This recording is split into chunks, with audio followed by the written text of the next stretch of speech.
Bom, na aula de hoje nós vamos falar sobre método científico. Antes de falar sobre o método científico, eu queria só relembrar com vocês uma coisa que a gente já aprendeu sobre a química. A química é a ciência, tá? A química é a ciência que estuda a matéria.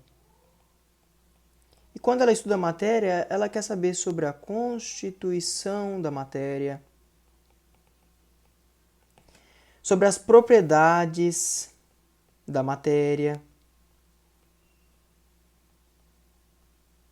Ela quer saber também das transformações que a matéria sofre e as leis que regem essas transformações, tá bom? Então, a química é a ciência, tá? Que faz isso tudo. A química é a ciência que faz isso tudo. E quando eu falo de ciência, o que eu estou querendo dizer sobre isso? Bom, a ciência vai ser um conjunto metódico, tá? De conhecimentos obtidos mediante a observação e a experiência, tá bom? Então, essa ciência, ela surge a partir de um conjunto metódico, tá? De observação, de experiência, que nasce com o pensamento de René Descartes. René Descartes, ele introduz a ideia do discurso do método, tá?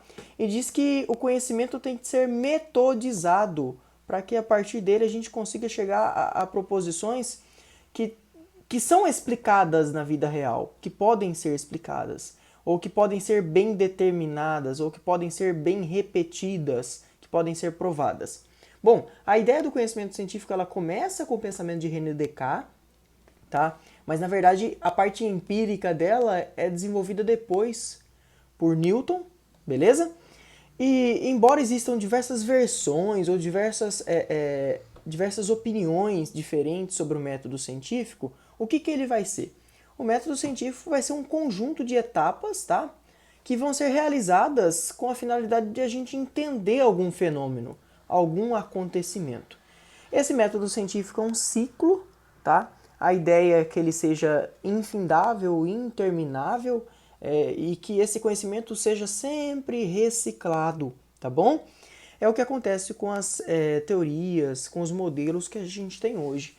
Às vezes, com o conhecimento que a gente tinha até hoje, a gente vai lá e cria um modelo, mas daqui a um tempo, por exemplo, com novos experimentos, com novos recursos, com novas observações, a gente descobre que aquele modelo já não explica mais um determinado fenômeno. Então a gente tem que partir para outro modelo. É assim que acontece na ciência, como a gente já conheceu lá nos modelos atômicos. Beleza? Bom, no método científico, tudo começa com a observação. Então eu tenho um fenômeno acontecendo, tá? E a partir da observação desse fenômeno, eu vou perceber a existência de algumas regularidades, algumas coisas que se repetem ou que são sempre daquele jeito. A essas regularidades a gente dá o nome de leis, beleza? São esses fenômenos que se repetem sempre daquele jeito. Então a gente observa um fenômeno, percebe algum padrão, tá? Alguma regularidade nesse fenômeno que a gente chama de lei. A partir dessas leis e a partir do que a gente observou, a gente formula hipóteses.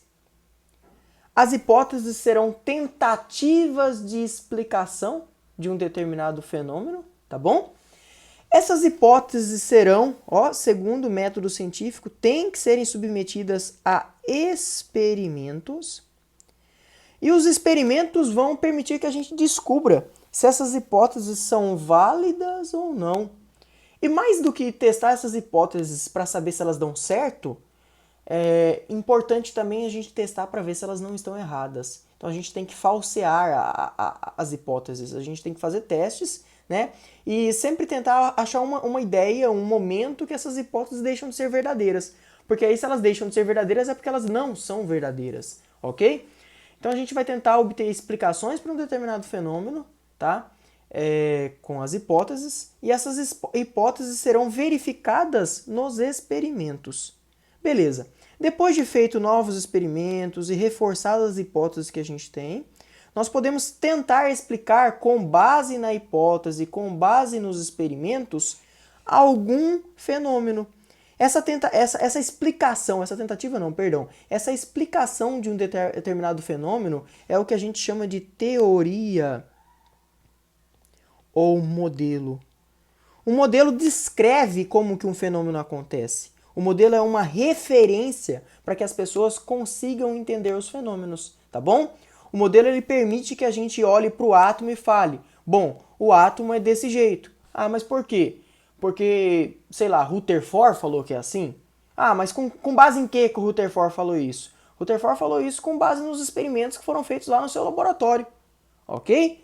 Então, isso é uma teoria, ok? É uma explicação, é uma referência para um determinado fenômeno, ou para um determinado objeto, ou para um determinado acontecimento da natureza, que é baseado em experimentos. Bom, aí depois de um tempo, esses modelos que foram criados permitem que a gente construa previsões sobre o que vai acontecer ou que nós façamos novos experimentos. Então nós podemos construir previsões a partir desses modelos ou fazer novos experimentos e aí a gente continua na ideia do método científico. Bom, essas previsões que a gente faz a respeito desses modelos, esses novos experimentos, podem caminhar no sentido do que a gente já sabe, tá? Então essas previsões podem, por exemplo, serem confirmadas, ou os experimentos podem dar errado, ou as previsões não serem confirmadas e isso entrar em contrassenso, ou, enfim, isso não ser coerente com a teoria ou com o modelo que explica um determinado fenômeno. Então, a partir disso, novas hipóteses podem ser formuladas.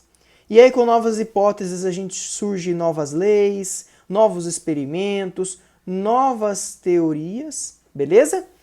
Que serão de novo submetidas à observação. Então, o cientista vai lá observar, vai tentar entender, depois vai formular novas leis, novas hipóteses, novos experimentos. E aí nós temos o ciclo do método científico. É importante observar que tudo começa com a observação. Tudo começa à medida que eu estou observando um determinado fenômeno.